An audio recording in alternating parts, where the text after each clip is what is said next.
Okay, here's a unique recipe, and really it's really a Czech Republic recipe. They have a good soup over there called a cabbage soup, but I kind of changed it up and I call it jerky cabbage soup.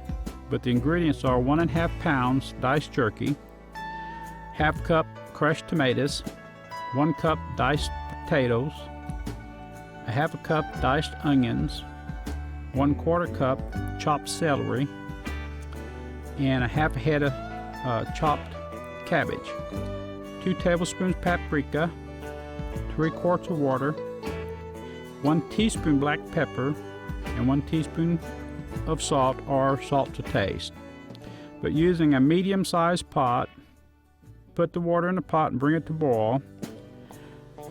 Add the jerky, tomatoes, onions, celery, and potatoes. And you boil that for about 30 minutes. You reduce the heat, and then you add the paprika, the pepper, the salt, and the cabbage. And you simmer that for about 1.5 to 2 hours. And I like to serve it with a hard-crusted bread of some sort, whether it's French bread, Italian bread, but I like serving it with a nice crusty bread.